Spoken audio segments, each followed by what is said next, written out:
Hello everyone, welcome to NM cooking. ఈరోజు మన channel special బీరకాయ బొబ్బర్ల కర్రీ. ఈ రెసిపీపై ఎన్నో వీడియోస్, ఎందరో మాస్టర్ షెఫ్స్ ప్రజెంటేషన్. సో నా వీడియోని ఎందుకు చూడాలని మీకు పక్కాగా డౌట్ వస్తుంది. గుర్తుపెట్టుకోండి, నేను మీలో ఒకరిని, నేను కామన్ ఆడియన్స్లో నుంచి వచ్చిన దాన్ని. సో రెసిపీ పోస్ట్ చేసే ముందు ఒకటికి 2 సార్లు ట్రై చేసి పర్ఫెక్ట్గా కుదిరితేనే పోస్ట్ చేస్తాను. సో మీకు టేస్ట్లో ఎలాంటి డౌట్ ఉండదు. సో మీరు నన్ను సపోర్ట్ చేస్తే ఇలాంటి మంచి మంచి రెసిపీస్ ఎన్నో మీ ముందు ఉంచుతాను. మీరు చేయాల్సిందల్లా వీడియో కంప్లీట్గా చూడండి, ఎక్కడ స్కిప్ చేయకండి. మన ఎన్ఎం కుకింగ్లో veg, non veg, immunity boosters ఇలా చాలా రెసిపీస్ ఉన్నాయి. అవి తెలుసుకోవడం కోసం ఎన్ఎం కుకింగ్ని సబ్స్క్రైబ్ చేయండి, అలాగే పక్కనే ఉన్న గంటని కొట్టండి. ఈ బీరకాయ బొబ్బర్ల కర్రీకి కావాల్సిన ఇంగ్రీడియంట్స్ నేను మెజర్మెంట్తో సహా క్లియర్గా నోట్ చేశాను. కావాల్సిన వాళ్ళు అది కూడా చూసి ఫాలో అవ్వచ్చు. ఈ బీరకాయ బొబ్బర్ల కర్రీ కోసం నేను బీరకాయలు, బొబ్బర్లు, అలాగే ఒక 10 నుంచి 12 పచ్చిమిరపకాయలు తీసుకున్నాను. ఫస్ట్ నేను ఇలా స్టవ్ ఆన్ చేసుకొని ఇలా ఒక ప్యాన్ పెట్టుకున్నాను.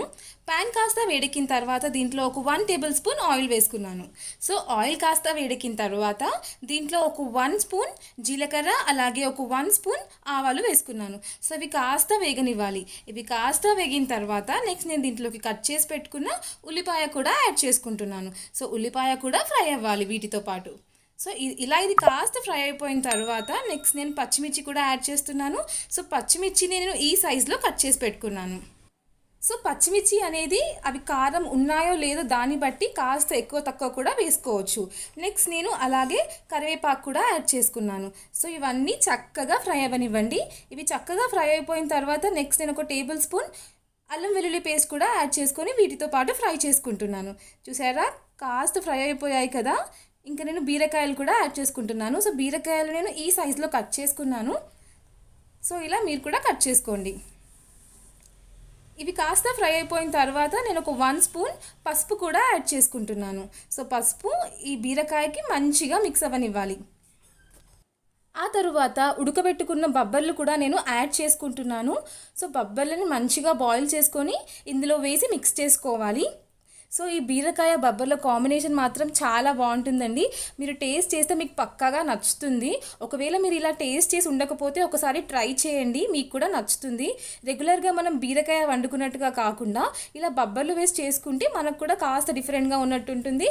ఇది చపాతీలోకి కూడా చాలా కమ్మగా ఉంటుంది. నెక్స్ట్ నేను ఒక 1 స్పూన్ ఉప్పు వేసుకున్నాను. అలాగే కాస్త ఒక 1 గ్లాస్ వాటర్ వేసుకొని మూత పెట్టుకొని మంచిగా కుక్ చేసుకుంటున్నాను. సో ఇలా ఒక 5 నిమిషాలు కుక్ అవ్వనివ్వండి. 5 నిమిషాల తర్వాత చూడండి, చక్కగా కుక్ అయిపోయింది కదా. సో ఇలా ఈజీగా, పర్ఫెక్ట్గా, టేస్టీగా బీరకాయ బొబ్బర్ల కర్రీ మనం ఇంట్లోనే చక్కగా రెడీ చేసుకోవచ్చు.